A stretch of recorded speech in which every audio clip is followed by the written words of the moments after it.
Kuna filamu ambazo zinakuonyesha vita, lakini kuna filamu ambazo zinakuonyesha watu wawili wanaoamini wanapigania maisha yao, afu bila hata kujua kwamba tayari wamekuwa mateka wa dunia yao wenyewe. Karibu kwenye Movie Secrets by Us, mahali ambapo hatuangalii filamu, tunafungua maana zake. Kama unapenda siri, ishara, mafumbo na maana halisi zilizojificha kwenye filamu, bonyeza alama ya subscribe na uwashe kikengele, kwa sababu leo hii tunafungua jalada la filamu iliyoitwa Captain Phillips. Lakini swali la kwanza ni hili: kwa nini filamu hii iliitwa Captain Phillips? Kwa nini sio The Pirates? Kwa nini sio Hijack? Kwa nini sio The Ship? Kwa nini jina la filamu lilibaki kuwa jina la mtu mmoja, Captain Phillips? Kwa sababu hapo ndipo siri ya kwanza ilipo. Captain sio cheo tu, ni jukumu. Phillips anaitwa captain kwa sababu anaongoza watu, anaamua, na mwisho wa siku maisha ya watu wengine yako mikononi mwake. Lakini filamu inapomvua kila kitu alichokuwa anakitegemea, kama meli, wafanyakazi, mamlaka na usalama pia, tunabaki na swali moja la kujiuliza: je, mtu anabaki kuwa captain pale anapopoteza uwezo wa kuongoza? Na hapo jina Captain Phillips linakuwa zaidi ya jina la mhusika. Linakuwa ni ishara ya mtu anayelazimishwa kuendelea kuwa kiongozi wakati dunia yake haiko tena chini ya udhibiti wake. Lakini siri ya jina haijaishia hapo, kwa sababu filamu inatupa captain mwingine, Captain Musa. Na hapa ndipo mchezo unaanza kubadilika. So Phillips anaongoza meli kubwa, ila Musa anaongoza mashua ndogo. Phillips anatoka kwenye dunia yenye mfumo, alafu Musa anatoka kwenye dunia ambayo mfumo huo umeacha watu nyuma. Wawili hawa wanaonekana kama maadui, lakini kwa ndani wana kitu hiki kimoja. Wote wanajaribu kuongoza watu kwenye maisha bora. Tofauti ni njia wanazozitumia. Na hapo ndipo Captain Phillips inatufundisha kwamba wakati mwingine watu wawili wanaweza kuwa pande tofauti za tatizo moja bila hata mmoja wao kuliona hilo. Lakini bado, kwa nini waandishi waliweka hadithi hii baharini? So bahari hapa sio mandhari tu, ni ishara ya dunia ambayo haina mipaka. Meli kubwa zinavuka nchi moja kwenda nyingine, bidhaa zinatembea, pesa inatembea, biashara inatembea, lakini watu wanaoishi kwenye pwani hizo hawapati wote faida sawa. Kwa hiyo bahari inakuwa kama barabara inayounganisha dunia mbili tofauti. Upande mmoja tunaona meli kubwa yenye biashara ya kimataifa, na upande mwingine tunaona watu wanaotafuta namna ya kuishi, na katikati yao ni bahari ile ile. Hapo ndipo filamu inatufanya tujiulize swali moja jingine tena: je, dunia inaweza kuwa imeunganishwa sana kiuchumi, lakini watu wake wakaendelea kutengana kijamii? Nakupa swali hilo. Na kama unadhani meli na mashua ni tofauti ndogo tu, angalia ukubwa wao. Meli ya Phillips ni kubwa, mashua ya Musa ni ndogo. Lakini hapa ndipo kuna ishara nyingine: ukubwa haumaanishi nguvu kila wakati. Kitu kikubwa kinaweza kuonekana hakishindikani mpaka kitu kidogo kitakapokilazimisha kusimama.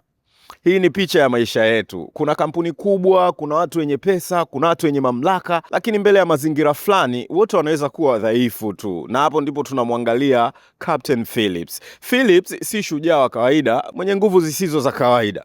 Ni mtu wa kawaida aliyejikuta kwenye hali isiyo ya kawaida. Hiyo ndio maana yake.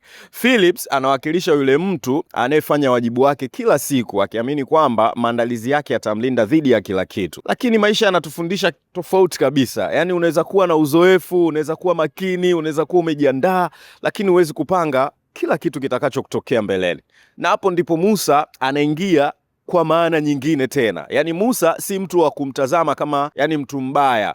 Musa ni picha ya mtu anayesukumwa na mazingira. Yaani anaongoza kwa sababu analazimika kuongoza. Anafanya maamuzi kwa sababu kuna watu nyuma yake wanaomtegemea.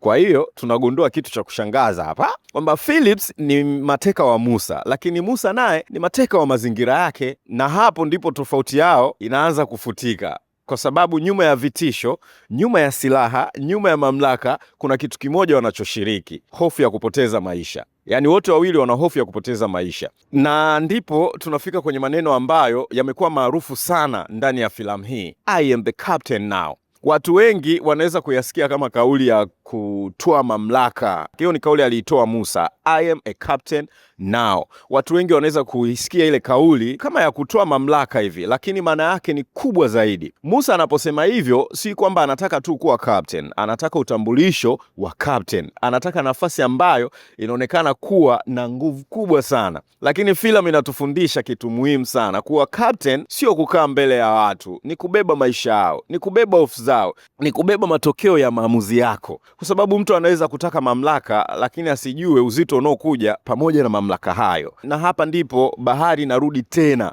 yaani bahari haina huruma kwa captain, bahari haina huruma kwa Musa. Haijui nani ni captain, haijui nani ni pirate, haijui nani ni tajiri, yaani bahari haijui nani ni maskini. Bahari inawakumbusha wote kwamba mbele ya nguvu fulani za maisha cheo hakijitoshelezi. Na ndio maana Captain Phillips si filamu ambayo inahusu utekaji pekee. Ni filamu kuhusu mamlaka, ni filamu kuhusu hofu, ni filamu kuhusu wajibu, ni filamu kuhusu tofauti za dunia mbili. Na zaidi ya yote ni filamu kuhusu thamani ya maisha pale unapokutana uso kwa uso na uwezekano wa kuyapoteza. Kwa sababu mwisho wa yote Phillips na Musa wanaweza kuwa wametoka kwenye dunia mbili tofauti, lakini mbele ya kifo wote ni binadamu.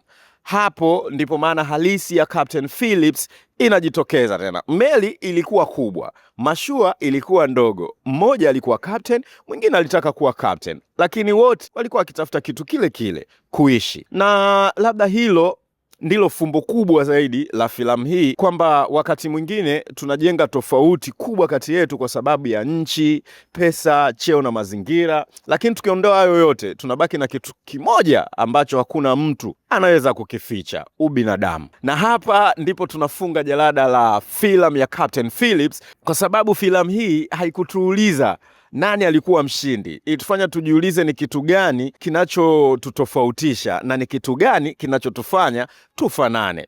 Kama umeipenda breakdown hii, niambie kwenye comment kwa mtazamo wako, nani alikuwa captain wa kweli, Phillips au Musa? Na kama unapenda siri, ishara, mafumbo na maana zilizofichwa kwenye filamu, bonyeza subscribe na uwashe kengele. Karibu Movie Secrets by Us, mahali ambapo hatuangalii filamu, tunafungua maana zake zote zilizofichwa. Tutaonana kwenye case file inayofuata.